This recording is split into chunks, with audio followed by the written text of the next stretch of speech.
दोस्तों नमस्कार। मैं कौन हूं?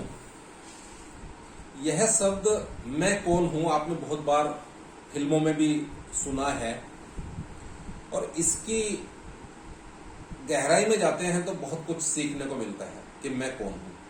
दोस्तों आपने पिछले कुछ दिनों में कई ऐसी घटनाएं पढ़ी हैं और कई ऐसी घटनाएं टीवी के ऊपर देखी हैं जब हमने पाया है कि उच्च स्तर के अधिकारी, आईएएस अधिकारी, जिनके पास से अकूत संपत्ति मिली है, अकूत धन दौलत मिली है, जो आईएएस ऑफिसर है, एक्चुअल में देश के प्रति जो हमारी राजनीतिक व्यवस्था है, जो भी वो नीतियां बनाती है, उस नीतियों के क्रियान्वयन में, उसके एग्जीक्यूशन में आईएएस ऑफिसर का मेन रोल होता है। देखिए, कुछ आईएएस ऑफिसर के पास इतनी अकूत धन संपत्ति कैसे पहुंची, कैसे इकट्ठी हुई और वो उसका क्या करने वाले थे, ये सोचने का विषय है। मैं फिर से अपने इस क्वेश्चन पर आता हूं कि मैं कौन हूं। हमें सबको अपने आप से पूछना चाहिए कि हम कौन हैं। इस संबंध में मैं आपको एक छोटी सी कहानी सुनाता हूं जो सच भी थी। एक कहानी है कि जब सिकंदर, जिसने पूरी दुनिया को जीतने का बीड़ा उठाया था, भारत को जीतने के बाद जब वो वापिस जा रहा था तो रास्ते में, चूंकि तब तक उसके पास बहुत बड़ा साम्राज्य हो चुका था, रास्ते में उसको एक बहुत पहुंचा हुआ फकीर मिला और उसने उस फकीर से पूछा, फकीर महाराज कुछ बताइए। तो फकीर महाराज ने उससे पूछा, मैं क्या बताऊं, आप बताइए।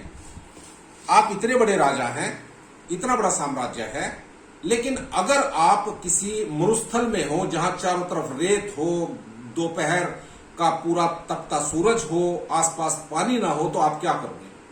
और अगर आप देखेंगे कि आपके सामने एक दूसरा गरीब व्यक्ति आ रहा है, उसके हाथ में एक पानी का लोटा है, उसमें पानी भरा हुआ है और आपको प्यास लगी है, तो आप क्या करोगे? जो सिकंदर थे उन्होंने कहा कि मैं उस पानी को पीने के लिए अपना आधा साम्राज्य भी उसको दे दूंगा क्योंकि मुझे प्यास लगी है। जो पहुंचे हुए फकीर थे वो थोड़ा हंसे और बोले, अगर वो तब भी आपको अपना वो जल का लोटा देने से मना कर दे तो? तब सिकंदर ने बोला, देखिए फकीर जी, मुझे प्यास लगी है, पानी नहीं होगा तो मैं मर जाऊंगा, इसलिए मुझे अपना पूरा साम्राज्य भी मैं उसको ऑफर कर दूंगा और पूरे साम्राज्य के बदले में उससे जल का जो लोटा है वो ले लूंगा। इतना सुनकर पहुंचे हुए फकीर हंसे, बहुत जोर जोर से हंसे और उन्होंने उसको कहा, सिकंदर तू इतना बड़ा बादशाह है, लेकिन तेरे पूरे साम्राज्य जो उसने तूने कमाया है, इतने लोगों का कत्ल किया है, इतने उत्पात मचाए हैं, उसके बाद जो तेरा साम्राज्य बना है, उसके कीमत अगर देखा जाए, उस साम्राज्य की कीमत एक लोटे के जल के बराबर है। उसके बाद सिकंदर को झटका लगा और वो सोचने पर मजबूर हुआ। तो दोस्तों, मैं कौन हूं, जो शब्द मैंने बोला उसका मतलब यही है कि हमें सबको अपने आप को पहचानना चाहिए। हम धन संपदा इकट्ठा करने में लगे हैं, लेकिन आपने देखा है अभी कुछ ही दिनों पहले कोरोना आकर गया है। कोरोना के समय पर आप सबने देखा कि बड़े बड़े करोड़पति, जो जिनके पास अथाह धन संपत्ति थी, वो लोग भी इंजेक्शन और ऑक्सीजन के लिए लाइन पर लगे हुए थे, लाइन में लगे हुए थे। उनको लगता था कि उन्होंने जो कमाया है वो सब चला भी जाए लेकिन उनकी जान बच जाए।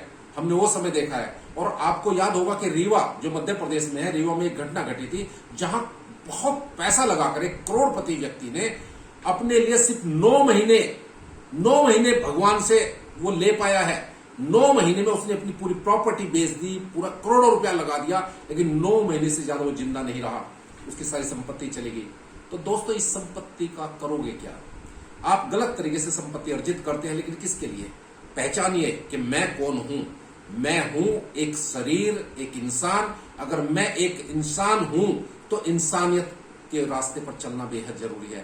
पैसा, धन दौलत, बड़ी बड़ी बिल्डिंगें, अथाह संपदा लेकर क्या करोगे?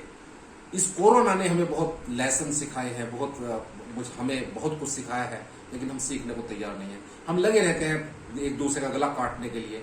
इसलिए मेरा यही मानना है कि हमें अपने आप को पहचानना है। हम एक इंसान हैं, इंसानियत के नाते मैं ये नहीं कहता कि आप काम धंधा ना करो, पैसा मत कमाओ, पैसा भी जरूरी है, क्योंकि अगर निठल्ले बैठ जाओगे तो आपका शरीर बेकार हो जाएगा और आपके अंदर सक्रियता नहीं रहेगी। लेकिन सही तरीके से और सही चीज के लिए पैसा कमाएं।